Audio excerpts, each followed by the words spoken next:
All right, I've been looking forward to this for so long. And this is a conversation that I don't think it's going to go in the direction that people assume it's going to go in when I first introduced you. So, Kelly Chase, welcome to Seeing Other People. You are many things. You are a Love is Blind alum, you are the host of Chase Life with Kelly, and you are also helping women all over the world date themselves before they date anyone else, learn to love themselves and really just figure out like what they want in life. And I have so many questions about all of the things, but first, welcome. Hi. Hi. Thanks for having me. I'm like super bummed to be here. Yay. I know we're going to have a lot of fun and we're going to laugh a lot. But before we do, to kick things off, I do have to know what is scarier, dating in the pods or dating in the real world? Great question. Ah, um, maybe dating in the real world. Woof. Yeah. Granted, I don't do a whole lot of dating out here in the real world. But yeah, I think just because there is a wall, you can't see their facial expressions, that kind of thing. Like, although I mean, I am very vulnerable, but I was also extremely vulnerable then in the pods. And, I feel like it just created a safety net Mhm. too for us to be able to be that way. And again, you're not seeing the person's facial expression or their body language. So you're kind of just trusting that they're listening, that they're tuning in, that they're really, involved in your conversation. But they could have been like, twiddling, their thumbs laying on the Right. ground or something, Picking during their toenails, yeah. right, yeah. Yeah, I don't know. It's definitely probably a little bit more scary out here. I think the only thing that was really scary was the fact that, hey, by the way, you might be engaged in like 8 days. Right, and then you're maybe supposed to get married a few weeks Yeah. later, which Yeah. we'll get into. What do you think you learned about dating from your time on Love is Blind?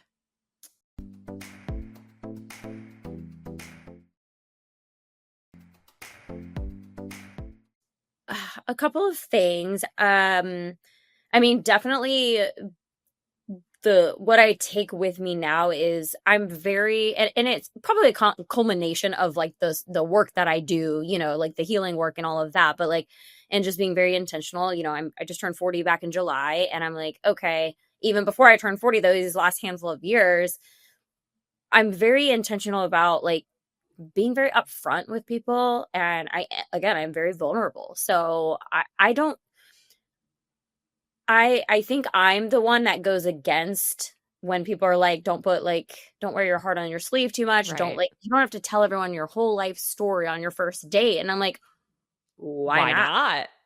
Why not? Like, because you're gonna tell them eventually, or they're gonna find out eventually, like what your little shadows are and things like that. Like, why not be totally freaking you on your first Mhm. date? And not to like trauma dump on somebody, but I feel like most women are looking for someone who is going to make them feel seen and like emotionally validate them and just like feel emotionally connected and emotionally safe with someone. So on that first date, if you're like sharing some sad sob story from your past or whatever, and the guy's like really acknowledging you and just like holding space for you, what, like, that's a great characteristic. Totally. I Yeah. completely agree, and that's how I was too. But there were times where I think I would hang on to that. I'm like, "Well, they were so, you know, supportive and they heard me and they brought it up again later on, and so, if they're doing XYZ other thing that's not that great, well, I'm thinking about how great they were." And then I would Yes. start to justify their bad behavior because they were supportive and listened. I agree with you. I do agree. So there's, that. Yeah. Yes, absolutely. I definitely do because we can feel like, oh my God, I connected with this guy so much. And Mhm. it's like, but did you? Like, Right. maybe he's just a really good listener, but he could care less what you just said, kind of thing. Mhm. Or he And just, that, is it a date where we feel like we connected because we talked the whole time and right, shared the whole time? right, exactly. Yeah. But I think it can go in both ways. I Yes. mean, I went on some dates a year ago or whatever. And that's kind of, I mean, me and the person got very deep very quick on our first date. And I was like, whoa, and like, yeah, of course I felt very connected, but like the next time we were together, same thing. So it Mhm. wasn't like, it was consistent vulnerability from both parties. And I was like, oh my God, like this is great. This is what I've been looking for. Obviously it didn't work out, but I like, so many of us, we try and find, or we're not trying to find it, it finds us, like the evidence or the proof that it's not working, or it's like all of our like fears and doubts around love and everything come up when we're like, oh, this is like too good to be true. And so we kind of Mhm. like cock block ourselves, from actually attracting the right type of love. Whereas, I am like, wow, okay, that didn't work out, but gosh, I had an experience very close to what I'm looking for. That just means I'm this much closer to what I really want. Yeah. And I just love that. It's like, I'm collecting evidence that that does exist. Whereas some people could be like, oh, it didn't work out. There it is again, and that kind of thing. And then they're like, well, that's what you keep attracting, is this like lack, like it's going to leave you. But if you have more gratitude of like, that was great, I learned some lessons from it, show me more. But like, okay, God, universe, like, let's give me this where the person is going to stay and they're going to be Mhm. committed. All of that, loved all Yes. of this, and can he stay next time? Right.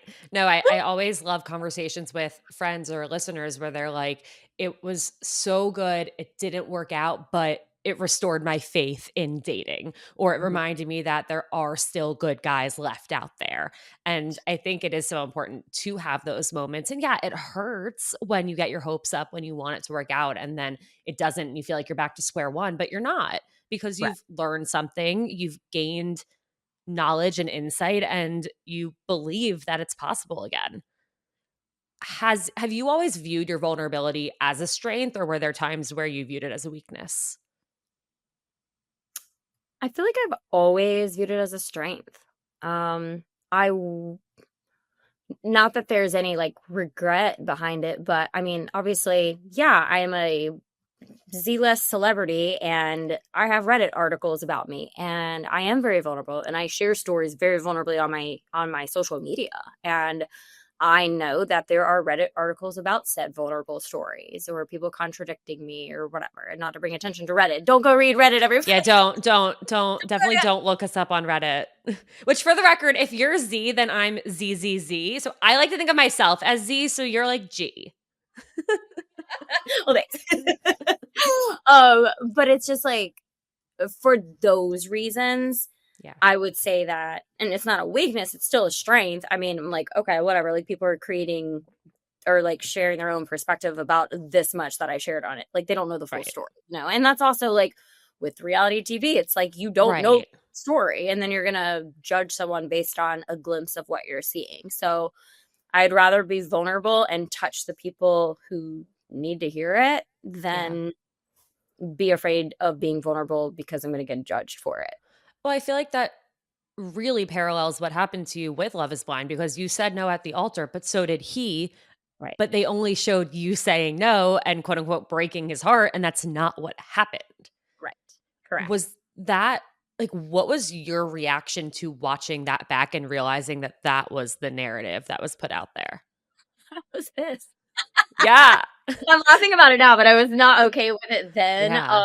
I mean, the whole time I was watching, because I mean, for your listeners, like, we saw every episode when you guys saw every episode. Like, we didn't have like a screening beforehand, so we really didn't know. And I was working a different 9 to 5 job at the time, and technically I had to be there at like 7 o'clock in the morning. And the episodes would drop at midnight Pacific time, so 3 a.m. Atlanta time. And I was like, oh my gosh. So I would get up at like 3 o'clock in the morning, binge as much as I could. I would fast forward like Oh through my some of the God. other couples so that I could just get to me and Kenny's scenes. Because it's multiple episodes at a time. So you really had all night. Like, Right, exactly. So I was like binging from like 3 to 5:36 a.m. I would get ready for work real quick and then go, because I wanted to know what people were saying and like what they were commenting about when they were like yeah. reaching out. Granted, not that I was like on my phone while I was at work that much, but But I still, would like, check you in and see things. see what's going on. And then it was like, I'm posting things and everyone for the first handful of episodes, it's like, oh my God, we love you guys and just love what you're about, blah, blah. And then it's like that last episode comes out, the wedding, and then all the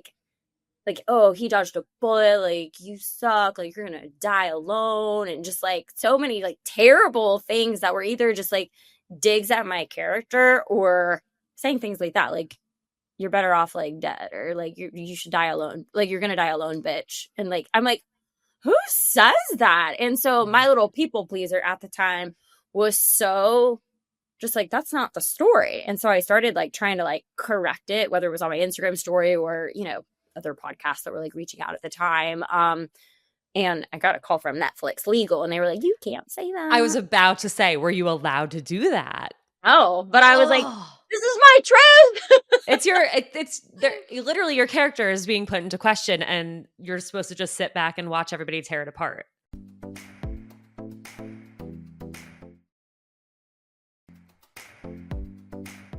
Yeah, yeah. And it took time. I mean, I've had to do like a lot of just like work around it. And, people ask me now, they're like, Kelly, would you ever do a show again? And I'm like, yeah, I honestly would. Like, it didn't, like, yes, did it create a lot of trauma for me? Sure. But I love being like, I wanted to be an actress since I was like 3 years old. Like, I love being on film. Like, I do love that aspect of it, the production part.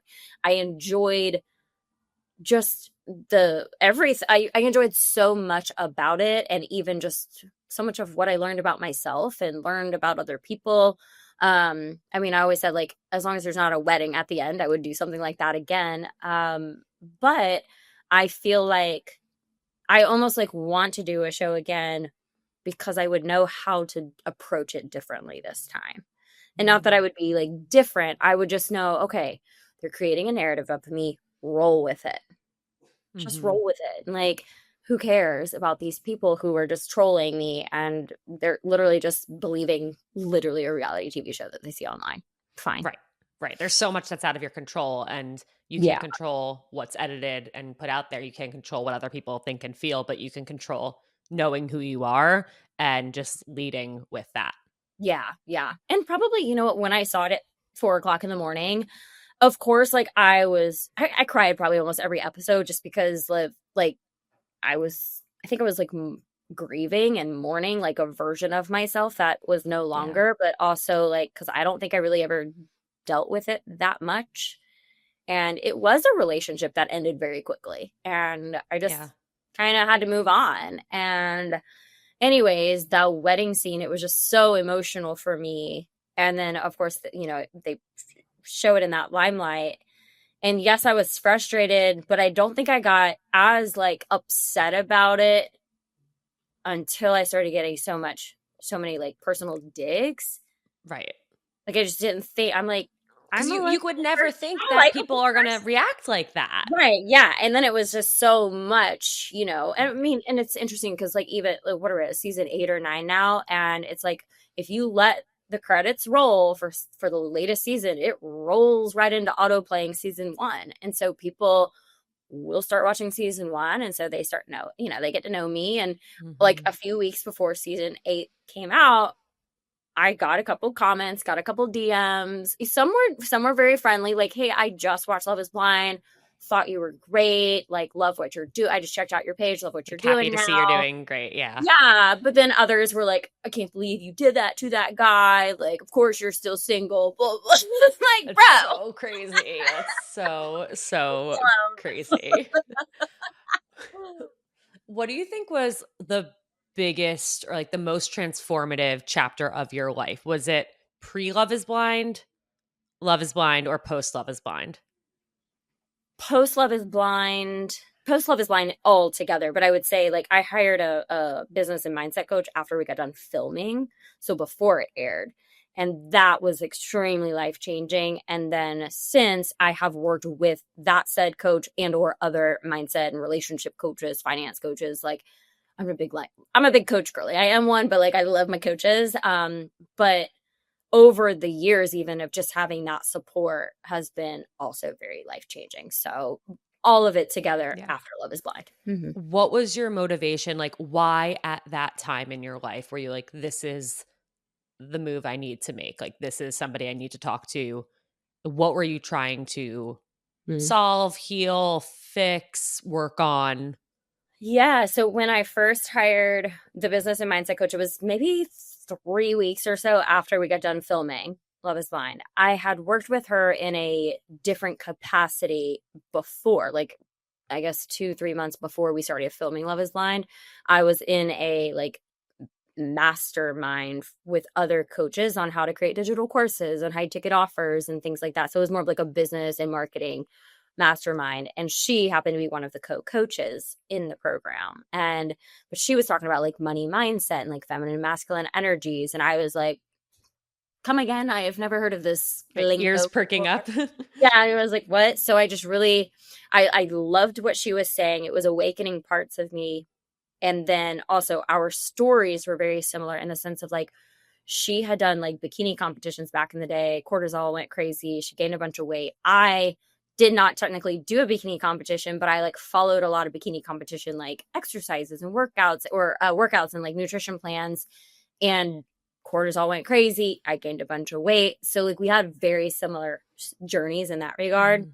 So I just like loved her. But yeah, I mean, to answer your question, we got done filming. I was not in a good headspace. I essentially felt like I'd been broken up with. And I mean, Yeah. was technically. Yeah. And I was just like, what? Like everything was just over. And I'm like, the relationship is over. The friends I made in casting, like in production, are all over. All of like, we're all traumatized. So probably like, we're not talking, like all my castmates now.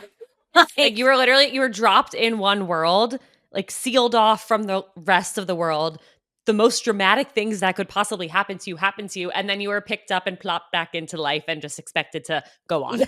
Yes, yeah. So it was like really wild for me. And I had taken time. I didn't have a corporate job at the time. I was working for like a contract. I was like a contract employee. I had taken a couple of weeks off of that. And I wasn't coaching anyone during that time because I was like, I don't know like what my schedule with filming is going to be like. So I'm just taking like, basically a 2 month break. Mhm. So I'm not having any money coming in from my coaching. I was still getting some money from the contract job, but then December 31st, me and two of the Atlanta girls from that contract position, we got let go. Lovely. So I was like, cool. I have no Happy boyfriend. New Year. I was like, I have no boyfriend. I have no job. I have no clients right now. And I was only about a month in with working with this coach. But the reason why I started working with her was because I was like, okay, like I just gotta get my business like going again. Like, and I need like strategy that's gonna get me there really quickly. And of course, what I feel like many of us do, we avoid healing. And so that's what I was doing. I was like, well, I'm not going to deal with that. I'm just going to work on my business. I'm going to go all in and blah, blah, blah. Mhm. And then I was met probably the first or second session with, more of the mindset coaching stuff or like people pleasing, and I probably cried in a handful of those sessions because it was like my therapy I never had. We started talking about a trauma experienced in college and then obviously the trauma from the show. And one of my favorite questions that she asked me, and again, it was probably that first or second session, was like, are you like regarding the relationship from the show? She was like, are you like so upset because you were like that in love with him and you like really want this to work out? Like, are you in so much pain because you have so much love for this man? Or is it the pain of rejection? And I sat there and I was like, rejection. Mhm. Because I not in love with him. I was loving the man that I was getting to know, but no, like I wouldn't have said yes. Like, I mean, I was almost like I got very like 3 days before the wedding, I was like, maybe Mhm. because we do get along. I feel like we're good together. Our families get along. He checks all the boxes. Like, why wouldn't I? And But that's not enough. that's not enough. Yeah. I mean, the whole time, I mean, production kept asking me and I was like, my head and my heart are just not connecting. And they Right. really weren't. And I know that that was why. Yeah. I wasn't there yet. And granted, could it have been some of my own like fears around love? And, it's like we want it, but when we get it, we're like, ugh, Right. scary. 100%.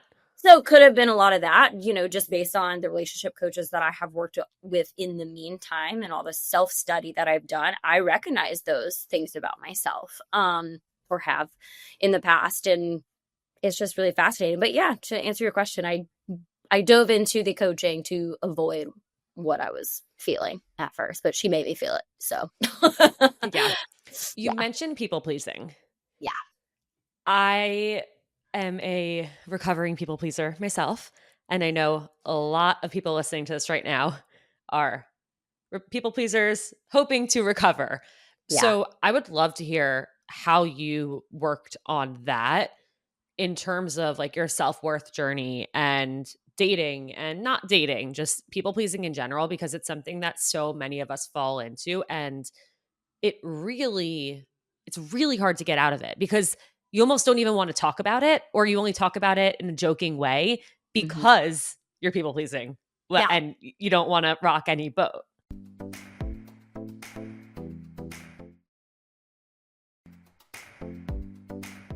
Right. Yeah. Oh, yeah. I mean, I'm not a people pleaser still, Yeah. but because there are sometimes I'm in conversations with people and they'll say something and I'm like, yeah. Then I'm like, in my head, I'm like, you don't No. know, like, you don't agree with that. Why are you agreeing right now? I think I'm just like, there's parts of me probably that is just like I just say yes or agree to something or I'm just going along with the conversation because I'm like I don't care. Like it's Of not course. that big of a conversation for me to be like no, I don't agree with that, or Yeah. I don't know, probably certain ways of like coming across as like a bitch or something like that. I don't know, but um I it's a culmination of so many things. I mean, I took myself and I still do to this day, like go on solo dates. I take myself on dates. I'm alone a lot. I mean, I don't have a roommate. I don't even have a pet. Like I'm with myself a lot of time. And so I'm the type of person that will drive without music on sometimes. I will go for a walk. I go for walks. I don't have a podcast on. I'm not listening to anything. I am just like me, my thoughts and God, plants, nature, all the things. Whereas 8 years ago, before all this personal growth and self-love journey, I would have listened to a podcast. I would have been listening or to music if I was doing any of those things. But I don't mind being with myself anymore because of all the work that I've done. And I mean, I would say the first portion of that was, well, one, probably saying yes to myself back in 2017. I took a leap of faith and left corporate America for the first time and just chose to pursue my health coaching. At $20,000 in my savings account, and at the time thought that was a lot of money. It goes by real quick if you're not careful. Mhm. So and I was making enough money to pay bills and maybe have a little extra room to breathe, that kind of thing. But I was like, I don't care. Like I need to do something different. Like I'm not happy with this corporate position that I'm at. I love the people there, but I couldn't do that. So that was like probably my first thing was just saying yes to myself in that regard. And then starting to connect with other like-minded people online and Facebook groups, things like that. And I'm still like that mastermind program was one of the Facebook groups that I had joined. And I'm still friends with a lot of those women to this day, especially my coach. And one of the first books that I read was The Miracle Morning by Hal Elrod, and it shows you. It's called the Life Savers, and the Savers is an acronym. And if you do those savers, it is setting you up to pour into your cup every single day. Generally, you're supposed to do it in the morning before you like pour into yourself before you pour into anyone else. And I did. I would get up, even not having a corporate job to go to. I would wake up at like 5 a.m. every day, do that, do my like savers, and one of those, the E for in savers is exercise. So I would do everything and then I would do the E last, and I would like go to the gym and work out, and I would come home by like 9 a.m. I mean, it was like hours that I'm spending Yeah. myself, and it was amazing. And I get it. Not everyone, well, as I say, not everyone has that luxury. Everyone does. It's about choice in many Mhm. ways, I feel like. And yes, there can be a lot of privilege in that and whatnot too, but I do feel like there is a lot of choice involved and excuses that we make for ourselves, because fear limits us. We're all afraid of the unknown. I mean, there's parts of me. I mean, I work a corporate job now. Like people are like, Kelly, you have 300 something thousand followers. Like you could pretty much do anything and you'd be fine. And I'm like, Mhm. you're right. I feel good with my corporate job right now. Like I like doing all the things, but I am getting to a point where I'm like, I need to be narrowing it down to like a couple of things and not all Mhm. the things. Right. It's like you can do whatever you want. And right now you are. And this is what you want to do. And when that changes, if when, Right. you'll adjust accordingly. Right. Exactly. Yeah. But, it just, again, not everyone has that. But if you have, the savers concept, it's technically like an hour. So you do like 10 minutes of silence, 10 minutes of affirmation, 10 minutes of visualization, that 10 minutes of exercise, reading, and journaling. But you can extend it and do like 20 minutes or 30 minutes of each, or Mhm. if like whatever, or go to the gym and work out for an hour, like do that. But you could do like a 2-minute meditation, 2 minutes of affirmations, and then you're only taking up 12 minutes.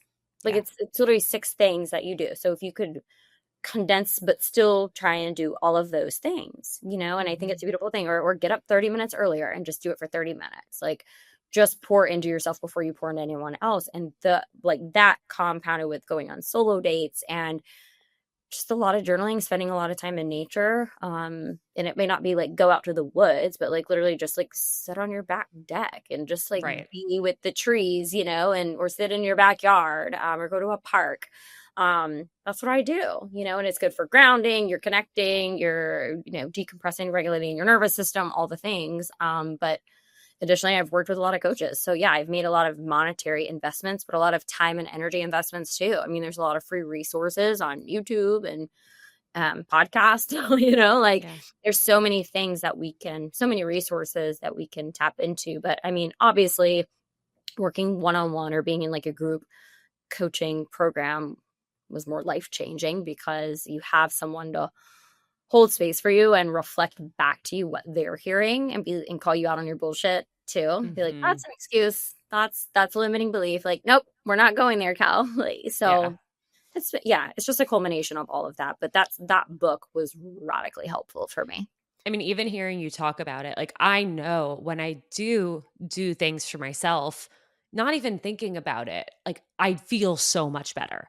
Like when I wake up and I take my dog to the park before doing anything else, like that just sets my day off to such a good start because I enjoy it. I like making him happy. It makes me happy to be in this beautiful park that overlooks the water and there are all these like happy cute little dogs and I leave and I'm like, wow, like that was so nice. I just did something for myself for 30 minutes. But Yeah. then even this morning, I'm like, oh, I'm really tired. Like I could get up and go to the park or I could just like lay in bed and scroll on Instagram. And I'm like Right. mad at myself for doing that, Yeah. but I choose to do it. Yeah. And yeah, like I mean, I make so many excuses for myself every single day, but I do recognize the difference I feel. And it's funny because like it does make so much sense when you do things for yourself, you feel better Yeah. and you're more likely to treat yourself kinder Yeah. and set boundaries that need to be set. Like it really is a snowball effect. We just don't think to do it.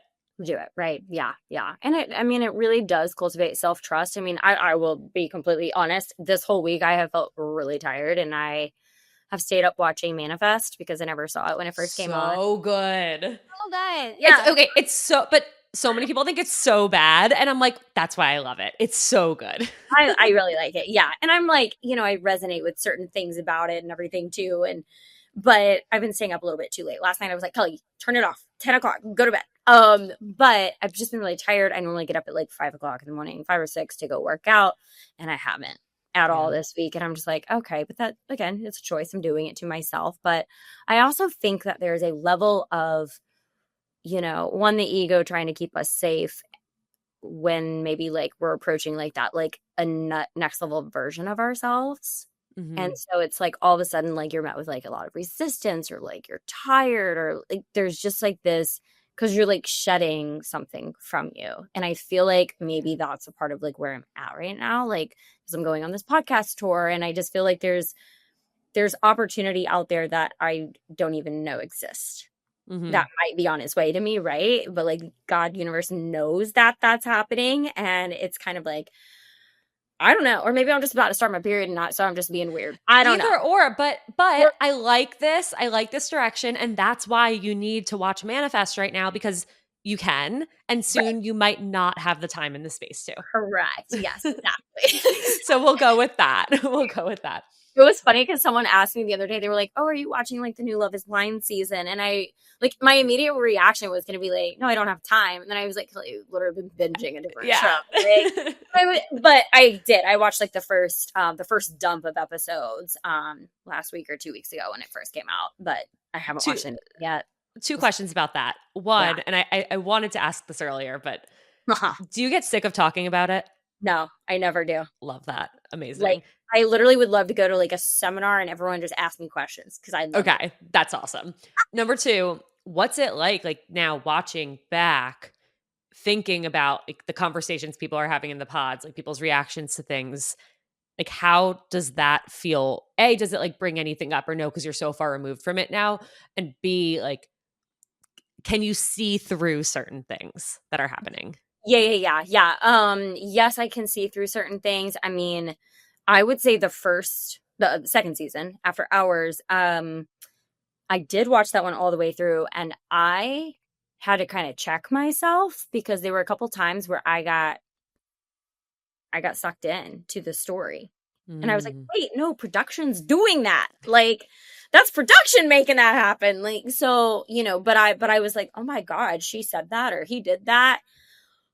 And I was like, Kelly, you can't judge these people. You literally went through the exact same experience, and it's production that is driving a lot of that. Mhm. So I had to do that. But I don't know. It's interesting. Like I definitely, knowing what I know about it, watching when I do, I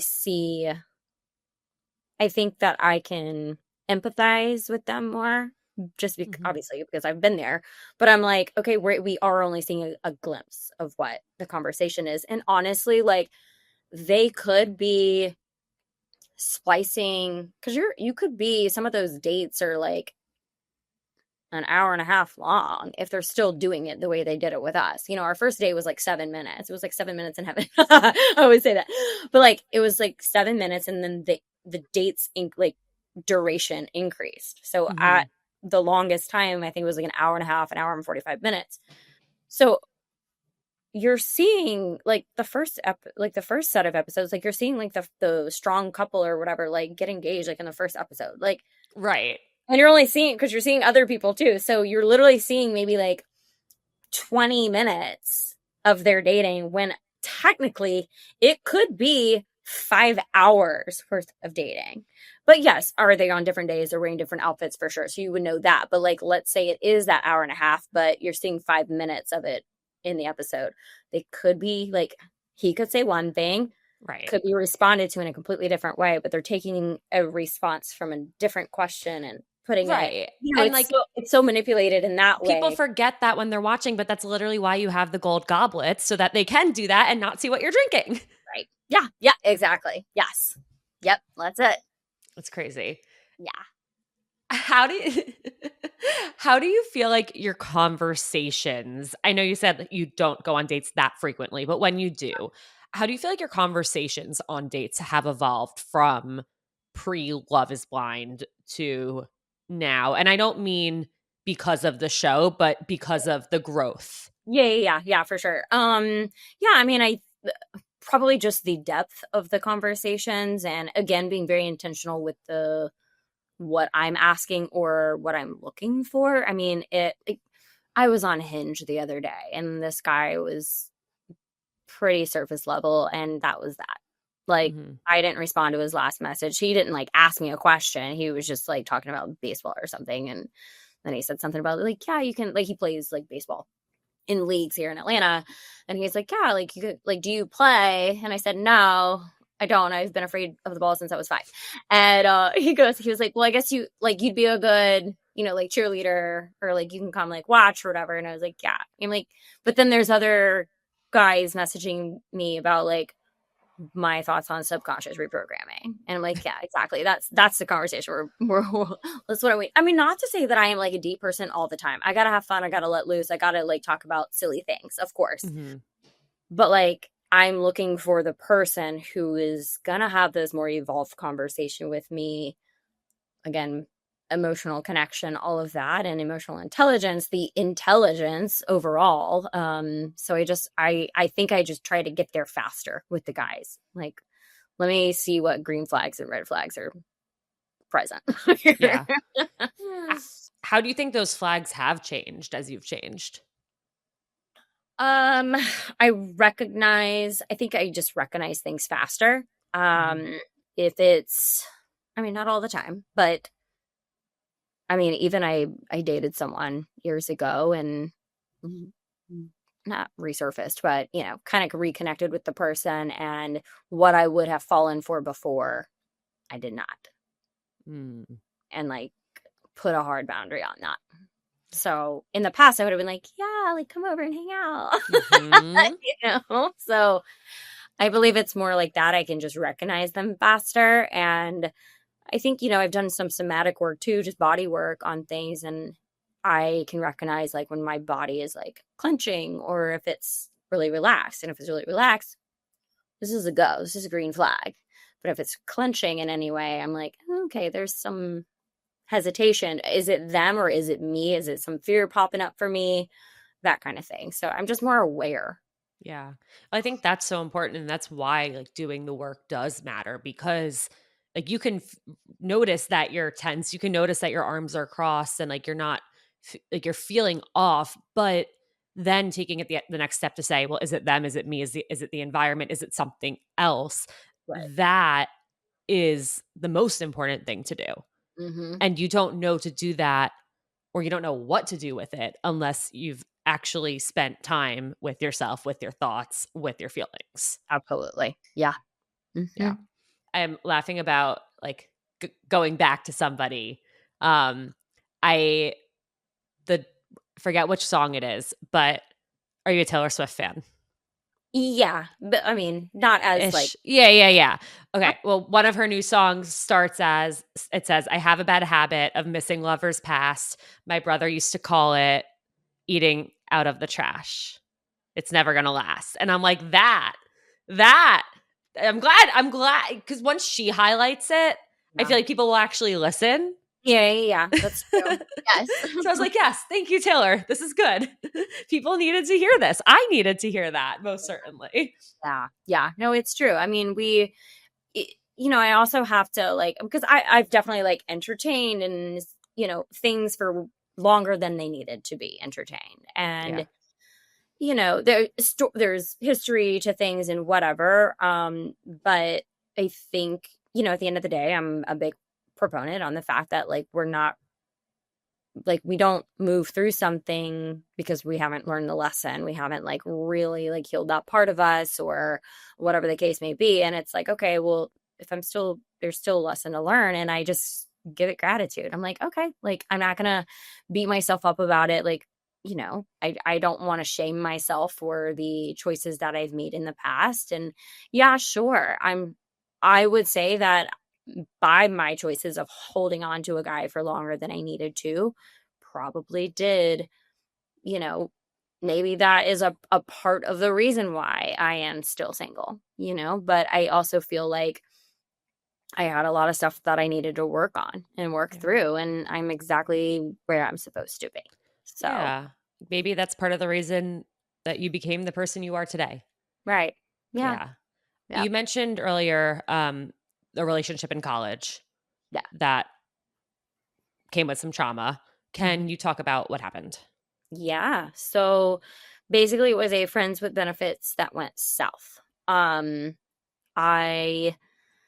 I obviously had never experienced something like this before, but I had never done like a friends with benefits thing either. I had had a steady boyfriend in high school that transitioned over to college, and then we ended things right before my sophomore year and met this group of people, and one being which this guy was involved in that group and it was fine. I mean, good friends. I mean, he was fun, he was funny.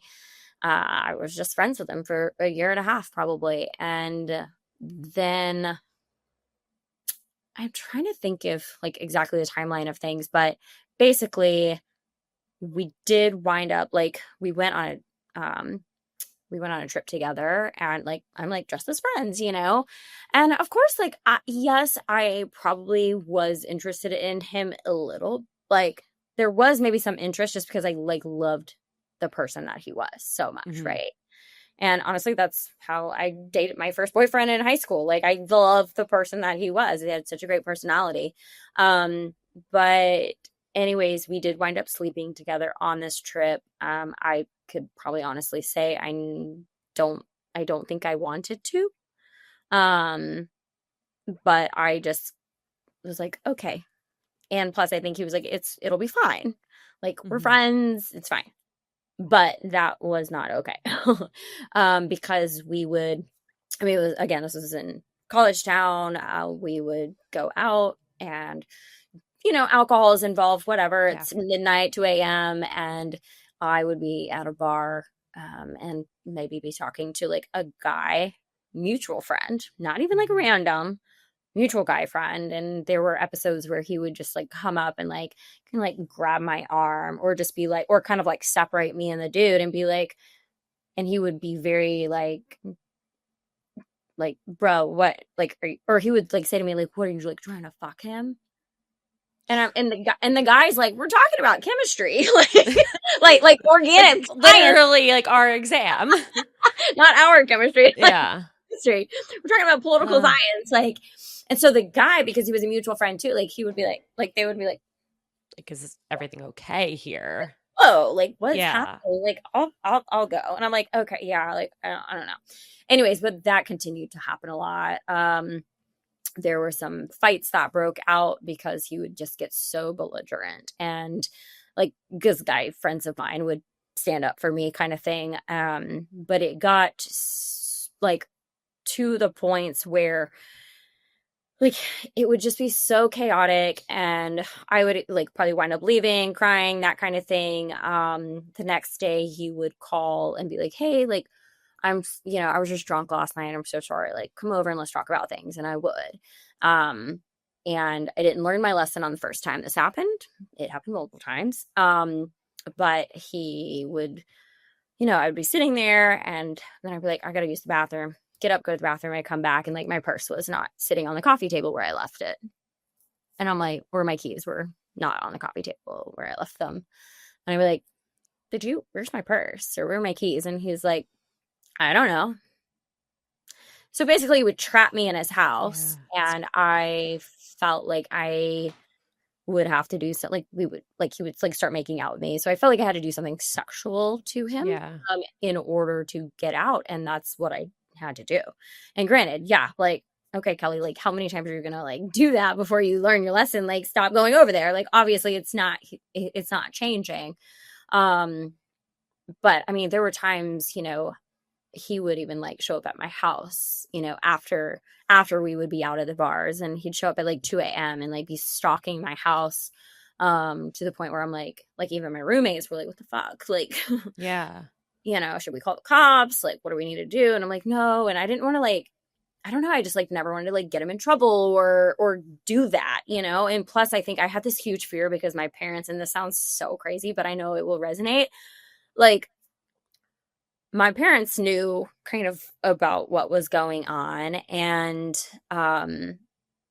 they even like not I guess threatened me in a sense of like, if this continues, we're moving your ass back home and you're going to finish out school from our house. Mhm. And I was like, you can't take me away from like what I feel is my favorite place on earth. Like I loved college. And anyway, so I think I was just like so afraid to like call the cops or get anyone else Yeah. involved, because I didn't want my parents to evict me from college. Which they were doing that to protect you, Correct. but Yes. you're like, okay, now I need to work around this. Yeah. No, Yes. that 100% Which hits was home. just, which was crazy, you know. And I remember even like one day I was trapped at the guy's house and Ugh.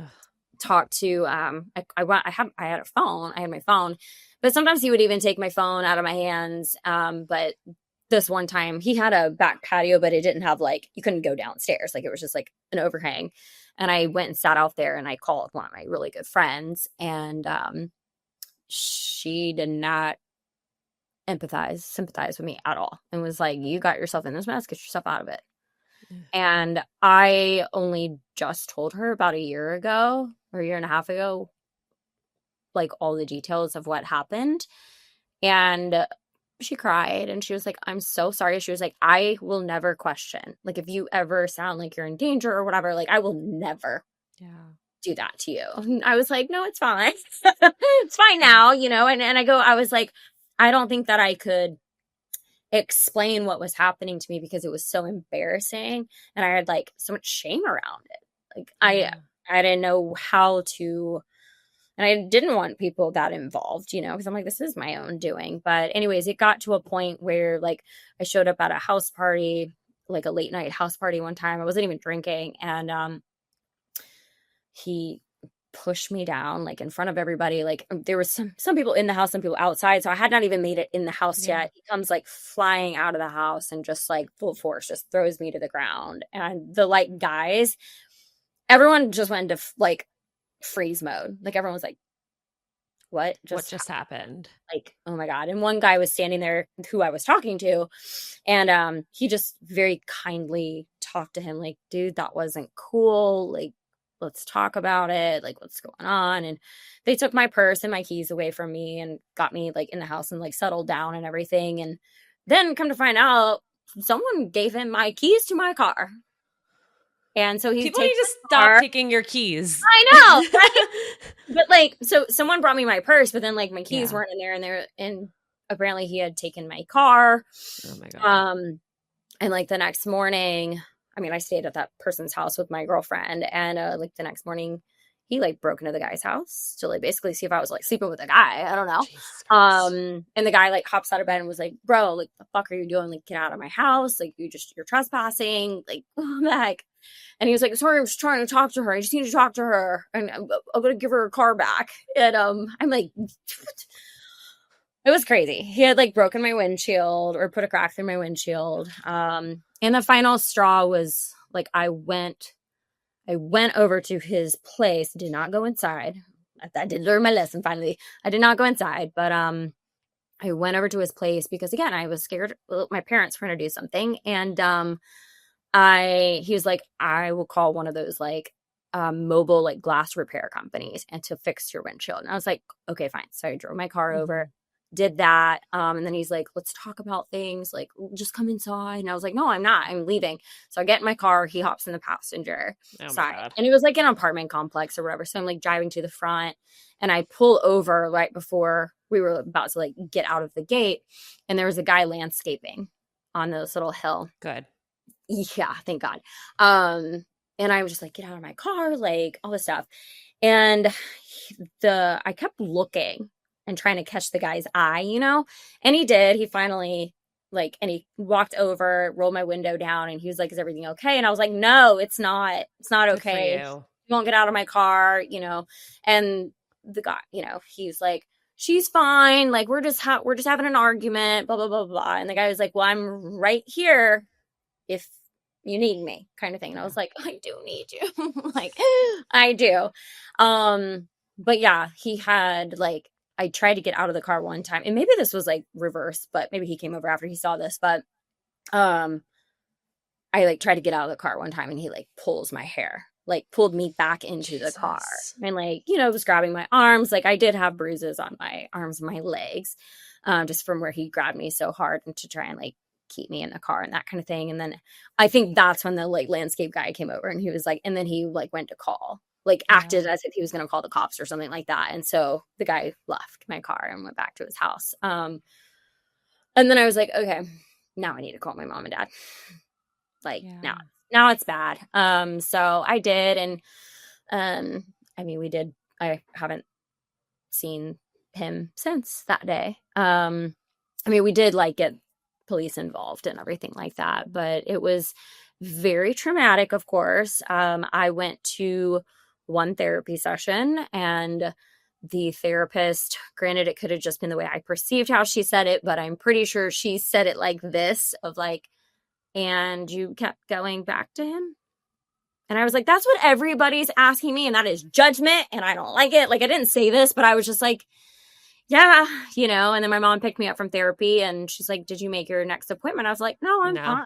I was like, no, I'm fine. And like, I kid you not, my mom and I had this conversation about 2 months ago. She was like, had I known, because she's heard me like tell my story now more. I mean, I've told my parents the story, but like maybe I like reveal more details every time I share it. But she's heard it on various Yeah.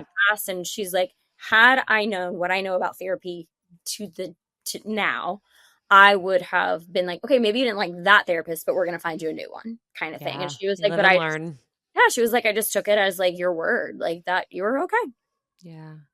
I mean, it's so hard. First of all, that question is not the right question to ask because you're young, you're vulnerable, there's a power dynamic, you're afraid, Right. you liked who this person was and Right. didn't know that this person could also be this version of this person. There's so many reasons Yeah. why you kept going back. Yeah. And you're not at fault. Like, no part of this was like that should never what happened to you should never happen.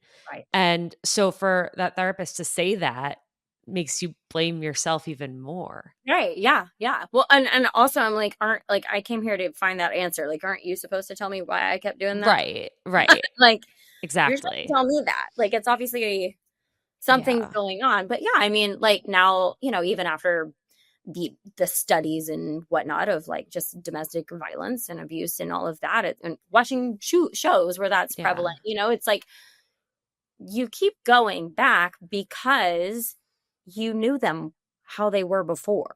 Yeah. They didn't start out that way. And so Mhm. you're like, okay, but like, and you make excuses. Oh, they were just drinking or they had a bad day at work or whatever. And they were just upset. And Yeah. it's like, now that's something going on with them. And that's your big red flag to like walk Exactly. away. But yeah, it's even, I went to a women conference like a few weeks ago and this woman was talking about like trafficking and stuff. And she was like, it's nothing like it's never like it's not your fault. She goes, No. it's never your fault. She goes, but you were chosen. And I was like, I kind of liked how she said it like that because I'm like, you're right. Like, had I not gone through had I not been chosen to experience that, I wouldn't be able to maybe impact other people or Yeah. maybe, me just sharing a part of my healing is healing someone else. So Absolutely. it was meant Absolutely. to happen. And I have really no ill will towards that person. Like and that's like some of the deep work that I've done is like hurt people. Like obviously he was going through something and he hurt me, or maybe because I was hurting him because I wouldn't be with him. And I was like, let's just keep it friends with benefits. I don't know. Right. Like, I mean, we only slept together that one time, but it just that was enough to throw things off. And it was sad. I mean, I probably never really grieved that friendship even, Yeah. because that's what it was. Like I lost my friend. Is there anything that somebody could have said to you during that time that could have helped you get out or helped you realize what was really happening, or you think you had to see it through to the point where that car ride? I mean, I'm sure someone would have been able to, if they really knew what was going on. Had I been like, oh yeah, like I am giving this guy a blowjob because I feel trapped in his house, they would have been like, what are you doing? Like I feel like had I been able to be vulnerable at that time and just like really share what was happening and ask for help more than I was, and without judgment, had someone said something to me, be like, Kelly, this is not okay. Like, let's work on this, or let's figure out, yeah, like kind of why you keep going back, because he's not going to change. It's only going to get worse. Like, had I Yeah. heard those words, like, I mean, granted, that is said to a lot of women all the time that are in abusive relationships. Like, it's only going to get worse. And they're like, no, it'll get better, and like, because we have so much hope. We just want we see so much potential in people, Mm-hmm. you know? So I don't know. I mean, maybe someone could have said something that would have stopped it earlier on.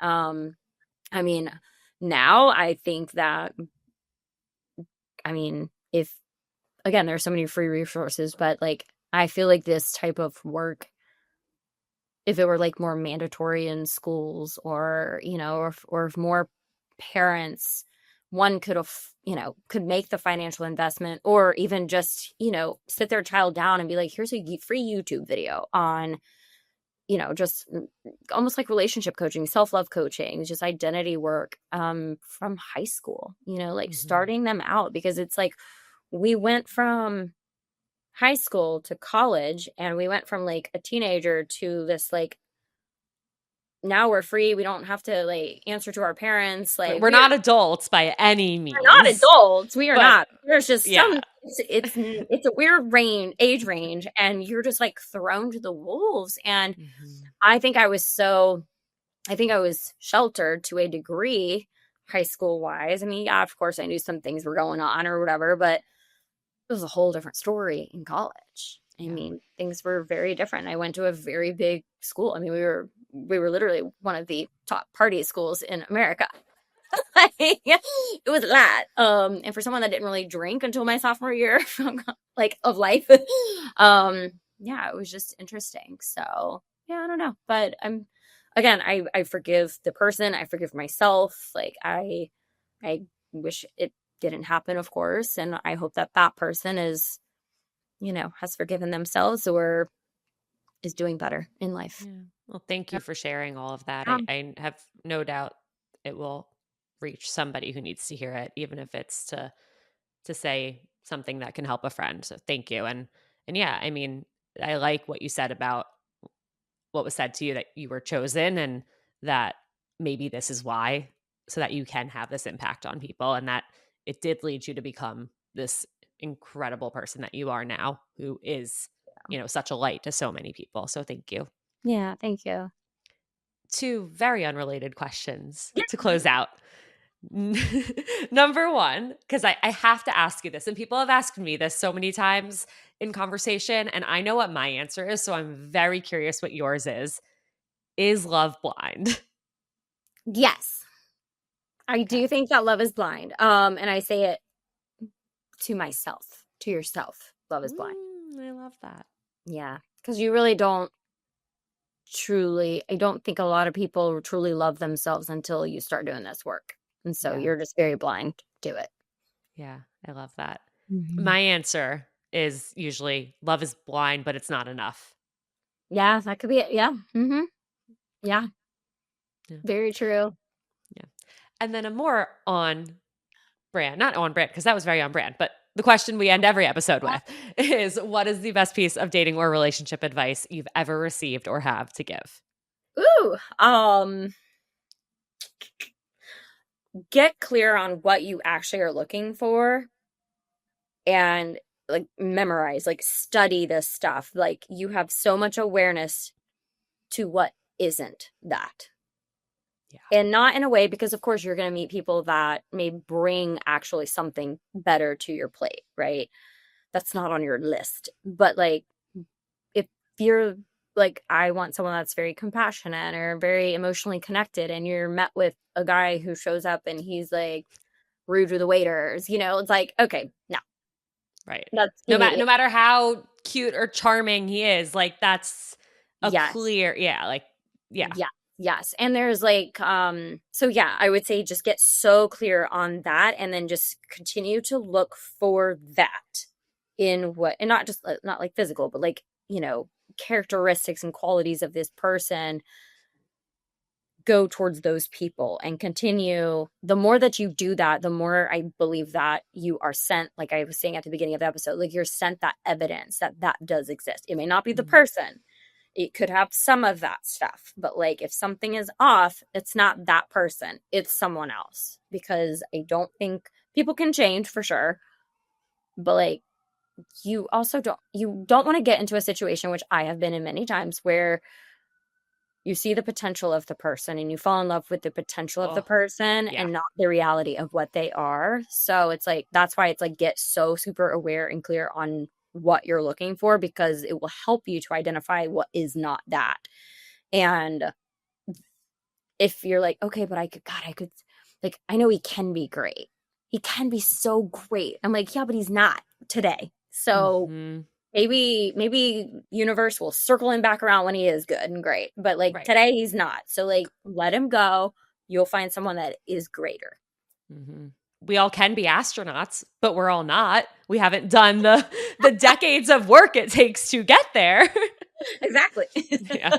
No, I love that. That is perfect. Kelly, thank you so much for being here. Where can people find you? Where can they check out your podcast? Where can they work with you? Shout it all out. Yeah, thank you. So you can find me. I hang out mostly on Instagram at Chase Life with Kelly. My podcast is Chase Life with Kelly. It's streaming on all platforms. You can watch watch me on YouTube. And then on TikTok, that's my only thing that is different. And it is I am Kelly Chase is the handle. I don't know. I was having an identity thing. That's okay. We'll roll with it. That works. And then my website is chaselifewithkelly.com. You can go there to check out to see how you can work with me. I have a few different digital courses. One is on self-love, dating, relationships. The other is like money mindset, law of attraction, manifestation, that kind of stuff. And then a business course. I just feel like a lot of women would be great at creating their own consulting or coaching business, whether you do it on the side or you start and roll with it as a full-time business. But it teaches you the basic principles of how to create a digital course and high ticket offers so that you can turn your passion into profit too. Love. It's And amazing. then there's one-on-one coaching obviously involved in all that too. But and one-on-one coaching is like all of that mixed together. When do you sleep? I know, I do. Are you sure? I do. I do. That is one thing I'm very grateful about my full-time job, is because I do have some flexibility with my schedule. I mean, I do work 9 to 5, of course, but like, let's say I don't have a client lunch, I might have a podcast instead. Yeah. Or, it's like I work things in. When do you sleep? Keep watching Manifest. It is so great. I'm so glad you love it as much as I do. And this was amazing. Guys, I'll have all of that linked in the show notes. Kelly, thank you again. This was such a treat. Yes, thank you. Yay.